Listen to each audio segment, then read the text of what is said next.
electronic music production, remixing and live performance. Hosted by guest presenters and featuring new up-and-coming plus established music producers. Tech reviews and live tutorials plus live demonstrations. A truly unique and immersive new feature program aimed to inspire and unleash your potential. Brought to you in association with the PHEVER Academy.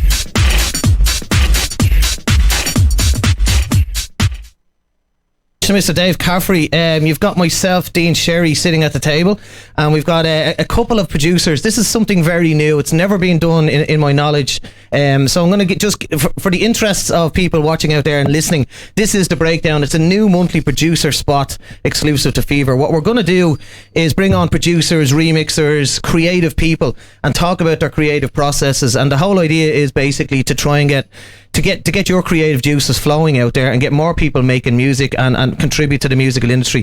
We're going to do this in a very basic way tonight. It's a new concept for us. There's a lot more technology going on the table than normal. For me, it's new. We're 12 minutes late as is. We're not going to go the full hour, but we have some good stuff to show you tonight. Joining me at the table, in no particular order, we have Mr. Speedi-D, DJ and producer. We have Duvz, DJ and producer, and we have Seery, DJ and tech producer at the moment here. We also have in the background mighty Pablo C and Mr. Dave Caffrey on all things technical here tonight. We've no Mick Masterson, so it feels a bit weird in the studio. But what we're going to do first of all, that was my little intro. I'm just going to go around the table, talk Speedi-D. Before we listen to one of your tracks, tell us about yourself as a producer, and from a producer ethos, what have you been doing? I know you've a decorated history. Tell us some of that. Well, I first got into producing. 1 2 1 2. Can you hear? No. Yeah.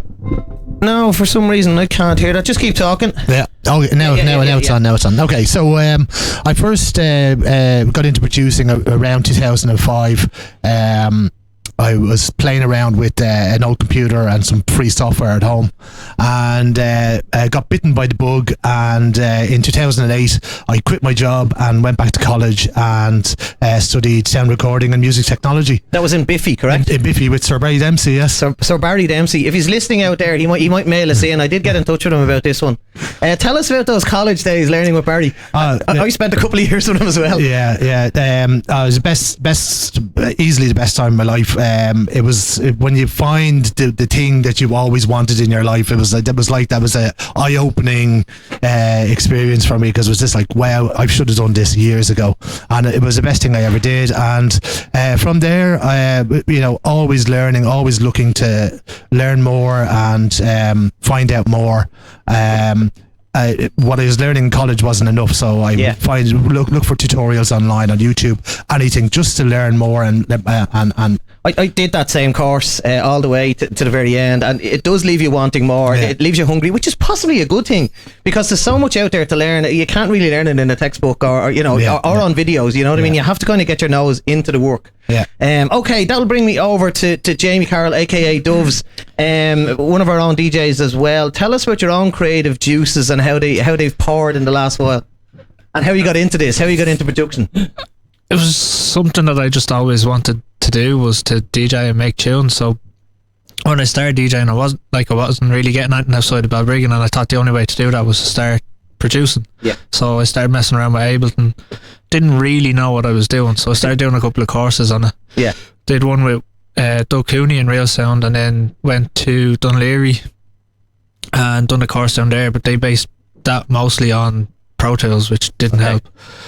And then went to Sound Training College for 13 weeks, I think it was, and then I did a 6-month course last year with Will Kinsella, which helped massively as well. And we've spoken about this. I've done that course as well myself, and I've also delivered courses. That was one of the more creative courses, because it builds it back into yourself. You're not just following a lecture process. It challenges you to here's a couple of techniques, go and try and work with those techniques, come back then and it was brilliant and the way test the results. It's a very, very clever way of teaching.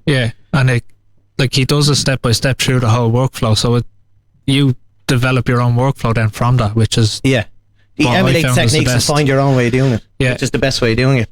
Okay, we're going to come to Gary later, but you're very, very welcome to the table. You're here for our tech part. Just make sure your mic is working there again. Hello. Yeah, I can hear you now. We're going to come to you in a little while, but I want to go straight in, no kissing, with some music. Speedy's going to play a track, and we're going to have a listen to this track its entirety, and then we're going to have a chat about the production process. We're going to come to Gary in relation to this track. This track is called Disco Don't Stop. Good stuff.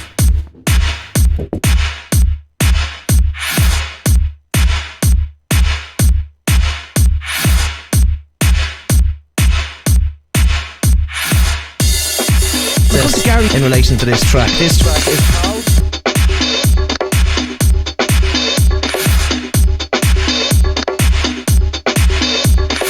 Don't Stop, Don't Stop, Don't Stop, Don't Stop. This is the breakdown.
Okay, so that was Speedi-D, and track is called Don't Stop. We'll just leave it playing in the background slightly. Speedy, thanks for bringing this to the table. We're going to ask you now to, well, first of all, going to go around the table. Thoughts on this track? You mentioned a good analogy there. It'd be perfect for the Life by the Lake Life Festival. It would on a nice sunny day in the middle of the day. Just stroll down to the lake and hear a few tunes like that. You'd be loving it. Yeah. Everyone comes in, clatters the door. Okay, Speedy, I'm going to just let you step right in, and we're going to zoom in, which is the whole idea of the breakdown. We're going to zoom in now on the project, and Pablo, see if you can bring us into the Ableton project itself, and you can talk us through some of those elements. You might just want to stop it on... okay, yeah, I'll do that now. I think it's about to end anyway. Just so something else doesn't play. Yeah. Yeah. Okay. Grand. Right. So this track, I made this first about 2 or 3 years ago, and then last year I revisited it again just to give it a bit of a revision. There was a couple of things that I wasn't really happy with on the original. This track has been released. It's available on TrackSource, Beatport, iTunes, all the online retailers. A bit of a solo project. I mastered it myself and got it distributed to all the shops as well through Rebeat distribution. But we could talk about that maybe in another show. Yeah, that's something else. But for the basics of this track, we were saying there that Ableton looks very like building blocks or Lego. And just for people's interest out there, I will do at the end of this show, I'm going to talk people about what they're actually looking at on screen. I just wanted, obviously, for you to then to talk about what, without going into the I'll do that later on. Go into the details of what is what, and how you built some of those elements. Well, this is how I went about building this track, was laying out a load of blocks and then adding in and taking out the ones that I didn't want.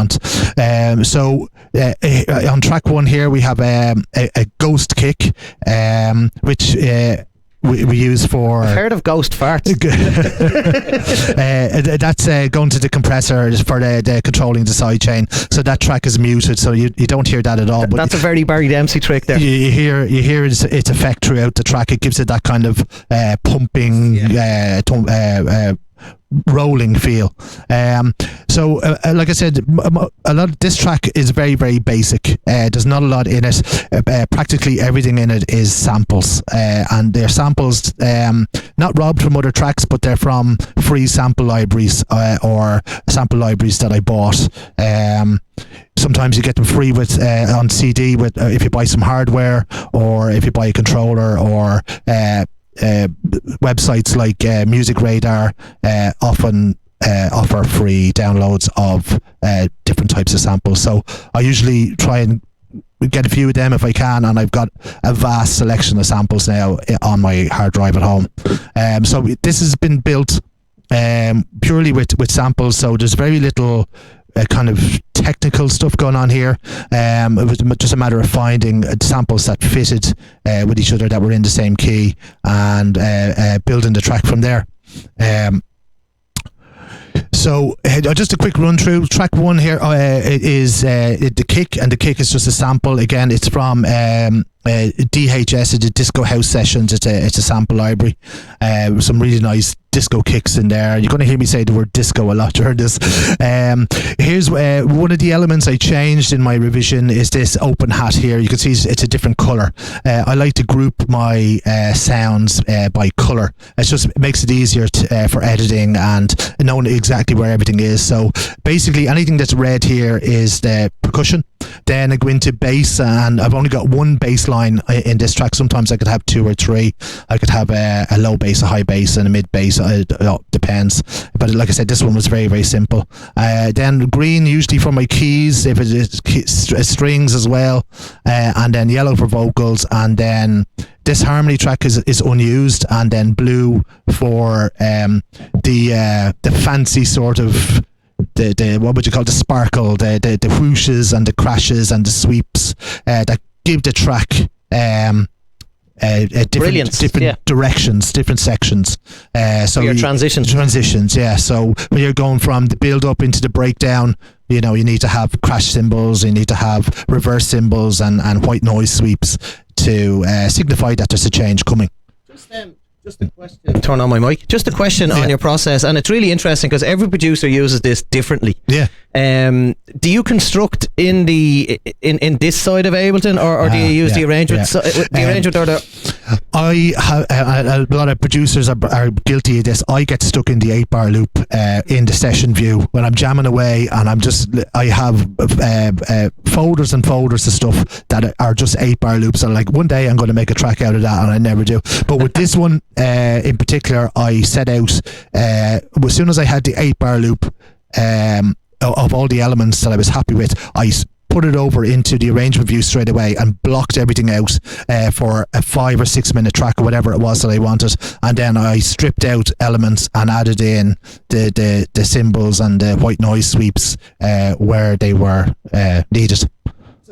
So the entire track was built in the arrangement view per se. If we flick it over to, and again, I will explain to viewers and watchers that have no clue what they're looking at later on, what we're looking at, because I know, because I've taught for Ableton centres, that they actually try and encourage people to build a track in the other side, like a sound palette. But it's very interesting to watch, because this is how original DAWs and digital audio workstations, like all of them, look like that.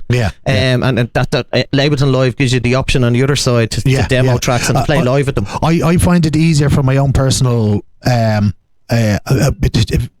visual how I see the track, to see it laid out like that in front of me. To have it stacked in the session view, I get lost, and it's just that my head doesn't work that way, so I prefer to have my tracks laid out like that. I'm glad you're saying that, because what I'm going to do later on is build a track in the other side. Right. Okay, thoughts on this one, Jamie, and the processes and how he's building a track is completely probably different to how you would work and I would work.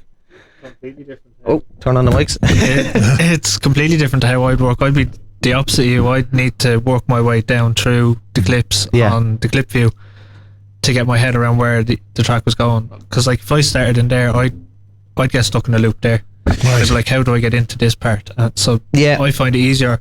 I've been guilty of getting caught in this part as well if I try to build from there, although it depends. Sometimes things click in, especially if you're using loop samples and stuff. You can just build on them and place them, and as you said, it's a colour by block sometimes, and you can build a track without actually having knowledge of what, well, you have to have a bit of knowledge that sounds good, but I mean it is a very opening way that beginners and people who aren't necessarily musically trained can build a track just using the elements, dropping them into the right sounds.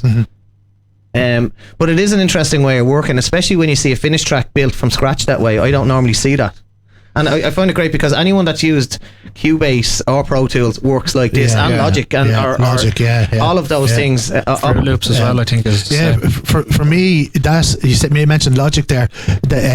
That is the most logical way for me for how my head works on to lay out a track. But that is how you see all the elements working in unison as well, so you can see what's being played at whatever time. Okay, anything else on this or the production process around it? Is there anything that creative that you wanted to mention, or have you just touched on the general process? Creative, like I said, there wasn't much creativity, because a lot of the, well, I don't know. Of course there's creativity, but the musical output. Compared to some of the other tracks I've done where I've made sounds from scratch in the synthesizer, and I've used live vocals in remixes that were sent to me, where you have to apply reverbs and delays and everything, and make sure everything fits properly. This was very, very straightforward, and just get the sounds right. But it's a funky dance floor. That's it. Just I made it in a weekend and revisited it there end of last year and spent another evening on it, and that's the result. So very, very quick and easy. Okay, Speedi, thank you so much. No problem. What we're going to do now, before we go into Jamie's track, which will be a slightly different vibe, is a little bit faster. Is just a little bit. I've been watching a lot of people do this on YouTube and learn a lot from YouTube. Some guys are better than others. Here's a brilliant tip, and this guy is going to be a regular monthly tipster for us. He's a UK-based producer and Ableton tutor. Feast your ears on this, and it's by Richie, aka DirtySecretz. That's just this is the breakdown. So we're back inside Ableton again for another quick tip, and I'm going to show you how to recreate one of my favourite DJ effects, the spin back.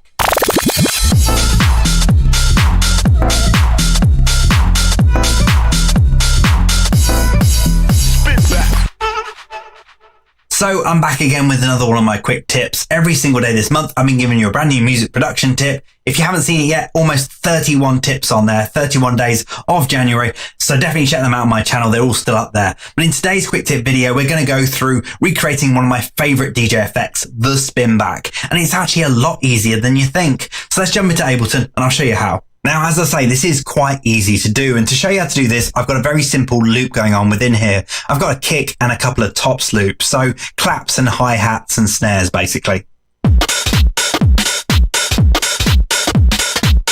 And spin backs usually work best when they've got a beat behind them. If you try and do this on a vocal or a melody, it's probably not going to sound as good. So you usually need a beat in there of some sort. And when we do this spin back, we want to do it on all of these elements. We don't just want to spin back the kick. We want to be spinning back everything all together. So we need to bounce all of this out as an audio file. Now we can do that quite easily by adding an audio track within here. Then I'm going to set this as resampling, so it will listen to whatever is being played. And then I'm going to arm it to record. Then I'll put the playhead at the very start, hit record.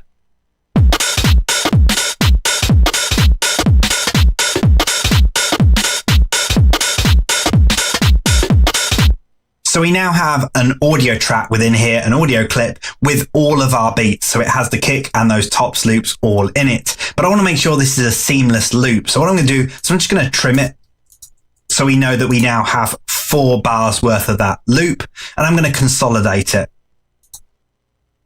So we now have our audio clip. Now the next step is to add a MIDI track within here. This is how we're going to manipulate the sound. So what I'm going to do is I'm going to open up the MIDI channel here where we would normally put the instrument on. And what I'm going to do is I'm just going to drag and drop this audio file straight onto there. This will automatically create a sampler. Now, the first thing we're going to do with this is we're actually going to convert it into a sampler. We really need the sampler for this because although you can do this with a simpler, it's just a lot easier with the sampler and you get a better result. Now, there's actually only a few settings we need to change within the sampler to get this to work. The first one is we need to turn reverse on. We're going to be playing this sample in reverse. The second one is we're going to put it into loop mode because we want to be able to loop this up. And then the third one is we're going to go to the MIDI tab and we're actually going to increase the pitch bend range. We're going to increase it all the way to the top, plus 24 semitones. Now, next up, I'm actually going to delete this audio clip and actually delete this audio channel because we don't need this anymore. Now we need to decide where that spin back's going to be. And usually this works quite nicely on the last beat of a bar. So I'm actually going to put it in here. So what I'm going to do is I'm actually going to get rid of the beats that are playing here. And instead we're going to have our spin back playing here. So I'm going to right click on here and create a MIDI clip. Next up, I'll hit B on my keyboard to go into draw mode. And I'm going to put a note on C3. I'll hit B on the keyboard again to get to the arrow, and I'm going to drag this all the way out to the end of the clip. And I'm going to make sure that the velocity is all the way to the top because I want it to be the full volume. And let's play that back and see how it sounds. So we really just have a reversed version of that loop. Nothing amazing so far, but we're going to get into the really cool bit now. So I'm going to go back into that MIDI clip again. I'm going to open up the automation tab on here. And what we're going to do is we're going to automate the pitch bend. So I'm going to go to MIDI control and then to pitch bend. And then what we're going to do is we're going to put 2 points in. One at the very start, which goes all the way to the top. And then one at the very end that goes all the way to the bottom. Let's hear how that sounds. So we're definitely starting to get that spin back kind of effect. The next thing we can do is actually go out of automation mode again. What I'm going to do is I'm actually going to move this note up a couple of octaves. So if I move it up to C4, this is how it sounds. And we could even take it up a little bit further than that, maybe up to C5. Now we can, of course, make this as long as we want as well, so we can have a longer effect. So if I click into this clip, I'm going to turn loop off. Then what we can do is we can make this MIDI clip a bit longer and make the effect go on longer. So I'm going to go into here, I'm going to extend the note, and then I'll also extend the automation as well.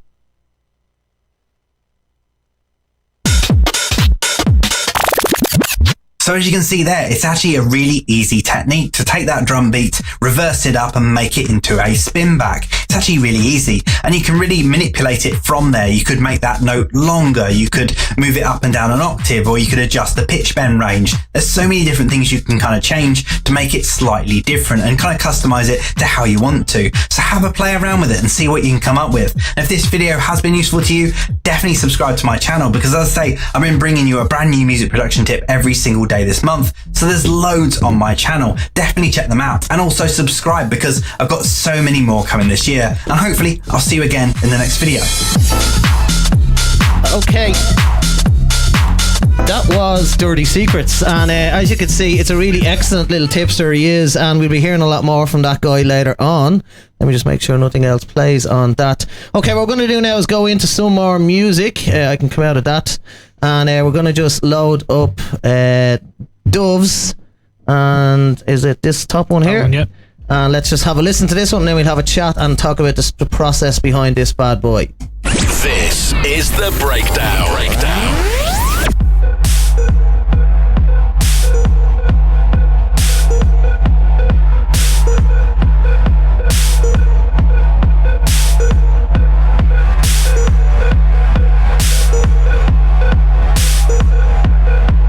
You're listening to Fever, the sound of the Irish underground. Are you turned on yet?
Okay, and we're back. Track in play is called Industry, and it's by Duvz. We did feature this on last month's shooting gallery, and if I remember correctly, it beat everyone by 1 point. But it's a monster of a track, and we're very familiar with your sound. It just keeps getting better and better. Thoughts, Speedy, on this bad boy banger? Well, it's not really my cup of tea, but you know, from a process point of view, I can appreciate it. It sounds really, really good. And I was watching the shooting gallery when you premiered it as well. So Yeah, no, it's like I said, not my cup of tea, but yeah, sounds great. It has all the right sounds in there for a banging techno track. Dave Caffrey, what's going on in the world out there? Just before we go into the next breakdown part, deconstruction. Yeah, Danny Sin is loving the new show, and Gavin Boyce as well. Like I said, it's a great idea. We've also got a good few followers from around the globe tuned in. Guys, give us your comments and thoughts on tracks, thoughts on breakdowns. Of course, this is the breakdown show, new to PHEVER.ie right across the globe. Okay, thanks, Dave. While you were talking there, we're just going to go back picture in picture, Pablo, and we're going to let Duvz talk about his process and detail one of the elements within that track there. My process would be slightly different to Speedy's. I would start in this screen, which is the clip view. Yep. And I started off by just how I start all my projects really is I put a kick drum in just on its own, and I'll stick an EQ8. I'll go in and start cleaning it out, and from there I start to drive it with with compressor, dynamic tube, saturator, Loads pedal. going on there. Yeah, loads going on there that it's going to be over a lot of people's heads. But yeah, pedal with a lot of soap, and then which kind of gives it a bit more of a punch and just brings out the nice parts of the kick more. So there's a lot of sends. Where are you pulling the kick from? Are you creating the kick? I was going to ask exactly the same question. Yeah. This kick drum was actually the built-in 909 kick drum that I just processed. And to be fair to Ableton, it has a good stack of sounds. If you know what to do with them, there's a good stack comes with it. Oh, okay. So you can have all of them come with it. All of those tracks come with Ableton. And I have this show isn't just to promote Ableton. It just happens to be the DAW of choice. You know. I have built my own kick drums from sine waves in Operator on Ableton as well. And there is some really cool tools in Max for Live and stuff for building analog kicks. Yeah. Which we'll get into at some later stage. From there, then I'll start to send the kick drum over to send channels. So I have a reverb, a delay, a distort, which is an overdrive, and a drum bus. And the drum bus is what really... I find the drum bus of this is brilliant in any project. It really is. And it gives you a couple of different settings, how hard you want the bad boy to be. Yeah. I don't know if that's worth actually going in and changing some of those settings and let people hear the difference. Even just solo the drum part. Even if I just play the kick drum. A bit of volume on the audio there. And then take the send drum bus down. Sending it to where though? It's sent to the return channel drum bus. All right, you don't put the drum bus onto the grouping or onto the actual channel? Onto the group afterwards I do. Oh, but okay. not onto each individual kick. Oh, I see, because you've got the drum bus as a send return. Yeah. I have not done it that way. Again, this is why I love this, because everyone uses the tools differently. Yeah. It's another form of compression that they use, and I think it's just New pull York back on the send again there, and let's hear the difference. So you get into a more dry feel there, which is the way the 909 would sound in the box, and just add back the effect there. You can really hear the resonance coming in. Yeah, it just tightens it up and gives it a nice punch. And then obviously with your EQing, you're using kind of reductive EQing, which is a very good technique. It doesn't work on every sound, but certainly on big boomy sounds that are taking up a lot of the frequency spectrum. If you want to just enlarge the EQ8 there and bring it up onto the main screen. And what I do after I've EQ'd the kick and the other pieces and added them into a group is I'll do it again. On the master bus or on the group? Yeah. So like you'll have each kick drum is separately processed in its place and added it into a group together, and then that group is processed again. Okay. And it kind of beefs it out a bit more. Or could you be guilty of over processing? It's whatever sounds good at the end of the day. Sorry, Dubs. I like to put an EQ on my reverb return. as well. So just because once you like to do that as well, I Gary. love doing it. once you've stacked all your different sounds and your different tracks together, just in case anything has been introduced that you wouldn't really hear, some subsonic bass or something like that, I like to just EQ it out of the reverb return as well, to keep the track nice and bright. No more did Yeah. Sorry, I was just checking our time there. You've another minute to talk about what's going on, and I just want to do a quick demo. We're almost done on tonight's show. So tell us more about the process on your percussive parts here.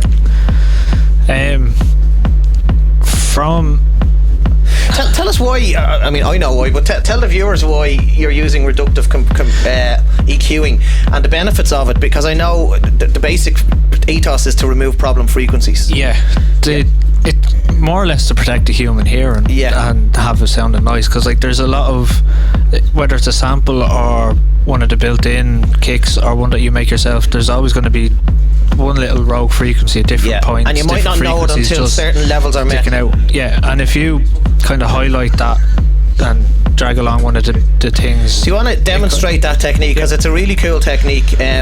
This is a reductive EQ, and basically, as mentioned, it's to, there's my alarm, it's to isolate problem frequencies, or frequencies that may cause you problems, as a rogue element later on. Because every sound, the fundamental of the sound is the highest peak, and all of the rest of it is called harmonics. Those harmonics sometimes vibrate at different frequencies that cause problems. And I'll just let Jamie talk us through some of that.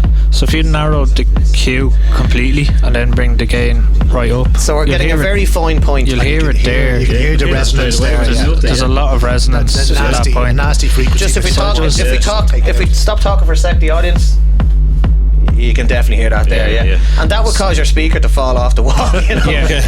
So what I do is just bring the gain back to about -3 or 4, nothing major, and just widen the Q, and it kind of just allows it to breathe without the sharp. And it does create more dynamic range in the track. It allows other frequencies to pull through. I find it actually can make the kick a bit louder as well. It's a cool process, and we're probably going to get in and focus on this more on one of the next, because a lot of producers I know do the opposite and are boosting all the time.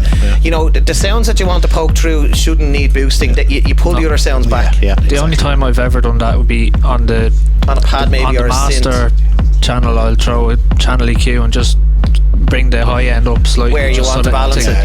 To balance get the highs cutting back through again. Okay, thank you so much, Duvz. Tell us, did you get this bad boy signed yet? Actually, I sent it off. That's to a work in progress. Kinsella last week or the week before to get mastered, so hopefully soon. Okay, just before we wrap up, I don't want to go too far over time. Gary Seery's going to jump in. I'm just going to swap seats with Speedi here, because I do want to give our listeners and our newbies out there, you can hold the Jimmy Savile mic. Go easy now. Just while Dino's changing seats there and going to his next installment on the Breakdown Show, guys, if you're listening out there and you're a producer and want to get involved in the next couple of series of the Breakdown Show, please email feverinfo@gmail.com. Just tell us a little bit about yourself, how long you've been producing and stuff like that, and we'll be welcoming in producers from all over Ireland to come in and talk about your track and break down the track as the guys have been doing here on the show today. Danny Sin has also been commenting and giving us a few tips there, Dino. And if there's any other producers out there, get involved. feverinfo@gmail.com. Good stuff. Thanks, Dave. And this is very much a pilot. We're just trying to see what works, what's possible, what aren't we falling over tables and cables, and so I have a lot of plans for this, and the whole idea is to get more people making music and to make the electronic industry flourish. I do want to spend 2 or 3 minutes just talking people as to what we're looking at here on screen. Pablo, if you can bring us back to the picture in picture. This is Ableton Live, and I just want to talk people through what they're actually looking at without getting into too much technicality. It's basically a loop player, and there's a lot of elements that you can turn on and turn off, and that's what I'm doing here on screen. It's a basic mixer on this side, which is this is the arrangement side, and this is the session view. And basically up the top we have not that bit, we have transport controls. So I'm not going to focus on what's not relevant. This one is important, your tempo. So if I bring that up to 180, you're going to hear the track at 180 BPM. Okay, if I bring it back down, so it's the difference between going to the Love Parade and going to Burgoyne at 7 o'clock on a Monday morning. That's your master tempo there, okay? You have nudge controls. Ableton is designed to be worked live, and that's what the nudge controls are here for. So we have nudge controls left to right that nudges the beat. We have 4/4, which is the basic rhythmic pattern, four beats to the bar. We have metronome, which is your click. We have a follow button. We have your start point, your end point. Sorry, we lost it again. Where's my transfer gone? I'll just take it off full screen and we'll see it a bit better. Okay, so what we have here is play, stop, record. We have loop controls and automation controls here. Here's more loop controls. Here is your pencil button if you want to draw things in. It allows people with no musical experience, no hardware, no external controllers, no keyboards, to just draw notes in and draw things where they want them to play. You have a MIDI, you have a keyboard button, you have a key button, which means you can assign keys on your actual keyboard to be controlling elements on screen. You have a MIDI button. If you had a MIDI keyboard plugged in, you can just twiddle the knob and press, for example, that, and twiddle the knob on your controller to control it then with your controller. It's a very user-friendly, intuitive piece of software that scares so many people. But over the next coming months, what I'm going to do is focus on the very beginnings and how to start getting used to Ableton and building a basic beat. We're going to focus on that one in a month's time. It's going to be the second Friday of every month. From me, Dean Sherry, I'm going to hand you over to our tech review. And I have a little intro. So before I go there, I just want to thank my guest, and hopefully be my regular guest. We are going to feature some externals, and a few people let us down, so shame on them. They should be here with us. So thank you so much for indulging us for the last half an hour. It's been a techie one. I just want Dave. Sorry. Yeah. We're just going to go before I do the introduction. I just want to thank who's at the table, as I said again. So we've got Duvz, aka Jamie, and we have Speedi-D, aka Alan. And thank you so much for your inputs tonight, guys. Dave's going to play a quick jingle before we move over to Gary Seery. Coming soon. Coming soon. Announcing the all-new PHEVER mobile app, launching in February. Follow us on Facebook, Twitter, and Instagram for more details regarding the release. Get your dedicated we're going to go PHEVER straight into streaming our and tech media feature. Gary mobile Seery is app joining now. us here Free at from the the table. App or Android Play stores. Search PHEVER. I just realised now we need a feed from that so we can hear that it's actually playing. Okay, so every month we're also going to feature a new piece of tech, whether it's a piece of software, a piece of hardware, a bit of kit that's on the table that we can play with, a new VST, something is going to be on the table. I've also been speaking to some of the modular bearded geeks out there, and modular is the kind of sound creation tool of genius. We're going to have some modular guys coming in, and they're going to tell us how to build modular circuits and how to build sounds with modular effects. But before that, our technicals tonight, I'm going to shut up and I'm just going to hand you over after a little brief intro. Our tech review special tonight is presenting the brand new dual platform mobile PHEVER app. Version 1 is a dedicated live music player with very powerful high-end audio. It's a media and music radio streamer plus socials and web links. It's simple but effective, and I really appreciate your 5-star reviews in the app stores. Handing over to Mr. Our project manager of all development, Mr. Gary Seery. That's a very fancy title. Thanks very much. So I suppose a couple of months ago, or maybe was it 6 months? I'd say, maybe 6 months ago. We the lads wanted to get an app developed, so we started to look at some plans, and we've come up with something that's very slick, sounds amazing, it's very easy to use, and it's given us the platform to now go forward into further development. So I'll take you through the basic kind of user functions. I don't see it on the screen here. Should we be seeing it on here as well? I have it over there. So we're kind of looking at a lot of logos and a lot of space for future development. The logo at the top clicks you onto, once you click on, brings you into the web page. So it brings you directly into PHEVER.ie. The one down below then is a scrolling image, and we're going to add in different elements over the next few releases. You then have normal play and pause controls. You've got a volume, obviously up and down. The sound, I have to say, is absolutely excellent from this. So it's coming from the live stream, and the quality of it is amazing. So I would note that don't have your phone on full blast when you turn it on, because it'll blow the ears off you. Like some of us done in our car, maybe. Yeah. mention no one's name. Dave has been the best tester that we've had because he couldn't get anything to work, so it made us think about it more, so to make sure that we could get it to work. I have to keep you on your toes. yeah. So we've got normal play and pause controls. So it'll play in the background as well. So if you close the app, it'll keep playing. You'll have a mini player then on your device, whether that's Android or Apple, and then we've got the social media button, so they can bring you straight in to keep connected with us across all of those platforms. So we'll bring you into Facebook, Instagram or Twitter, where you can find out the latest events, latest schedule and so on of the Fever DJs. Very, very simple, nice and clean. Doesn't take up a lot of space on your phone or anything like that, or record a lot of power. The data, Gary, coming down on this, I suppose a lot of the younger generation, stuff like that, they're always worried about their mobile data and what they've left and stuff like that. So the Fever app is minimal from what they're using. Tiny. Your stream Instagram is and stuff. I think we're 192 kilobits a second or something. It's something like that, Pablo. So I think is it something like that. I can't remember the exact numbers, but it's tiny. Yeah. So your streaming is going to be low. The demands on your data is going to be low. Obviously, the audio quality is amazing. Yeah, obviously, we hope you play it 24 hours a day, so it might be a little bit high of that. But if you just think about it this way, you now have Fever wherever you want. You don't need to be thinking about what link will I use. Will I go to this player, go to that player? It's one source. Go to the app, open the app, and you'll have Fever live all of the time, regardless of your location. And just to go back to how, I mean, obviously we've spoken about this for months.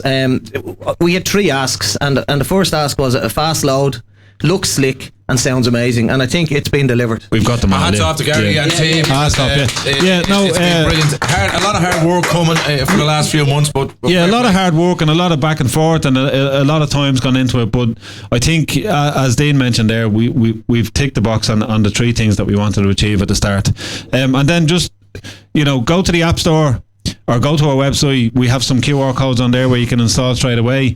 You can search on the App Stores. A little bit of a quirk on the Play Store because the Google SEO is a bit of a minefield. So use inverted commas on the name. So it's a Fever in inverted commas, and it'll bring it up in the search, no problem. But if you're struggling with that, just go to the website and you can click on the link and bring it straight in. It's fully live on the iOS store as well. So go on there, download it, tell your friends. We'll be promoting it now over the next few weeks. So absolutely, it's the only one, I believe, anyway. We're the first ones to do it. Exactly. The sound of the Irish underground, Fever is the first Irish musical app. There we go. I believe for an online radio station. It's free of charge, of course, guys. It's available on all the App Store and Google Play Store right now. As Gary said, we got the QR codes you can scan directly from your mobile phone on the website fever.ie. What more can you do? Turn it on, turn it up. This is the sound of the Irish underground. It's worth saying that version 2 is already in motion. We're not going to give anything away, but it's going to be a good few bells and whistles. Yeah, really nice. As I said at the start, this gives us a platform now to move forward into future developments, and there's some really exciting stuff. And again, as I mentioned in the intro, these lads are pioneers in terms of how they think about the Irish dance music scene and so on, even with a show like this. And again, the app is another step in that development. And I think in future developments as well, we're just going to change what people are doing and what people are listening to. Okay, Speedi. Okay, just a couple of reviews here from the Google Play Store. People who have already downloaded the app. One person here says really smooth, great audio quality. Yes, we all agree with that. The Fever team are doing amazing things for the Dublin scene. Yes, we all agree with that as well. Love this app. Excellent access to the sound of the Irish underground. Great music at my fingertips. There's a loyal listener, I think, there. And let me see what else have we got. Read that one. Having the sound of the Irish underground in your hand at all times is outstanding. App performance and sound quality is perfect. Can't wait for future releases.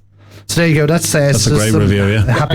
Happy reviewers there. And again, that just came from, obviously we had to do some beta testing. So mainly it was our team and our loyal followers.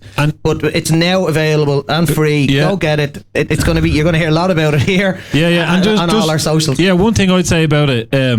Think about your life. in terms of your diet, right? And it's not only the food you eat, right? It's also the things you listen to and the things you feed your brain. So change what you do. So you might listen to another radio station or whatever, or listen to your music on your phone as you're going around. Stop doing that. Use the PHEVER app where you can listen to the best in Irish DJs, the best dance music that you'll get on any radio station whenever you want. Thanks, Gary. Thanks. Thanks a million. Thank you. Don't forget, download the PHEVER app. As Dean said, you're going to be hearing an awful lot more about this across our network and across our channels. We will be doing some giveaways and some competitions as well for people that will download the app and send it into our Instagram stories. More to follow on that from the guys at the Breakdown Show, myself, Dave Caffrey, Dean Sherry, Speedi, Gary, Duvz, and the PHEVER team. Introducing The Breakdown, a new producer spot talk show on the second Friday rotate, drive time monthly, exclusive to PHEVER TV Radio, a global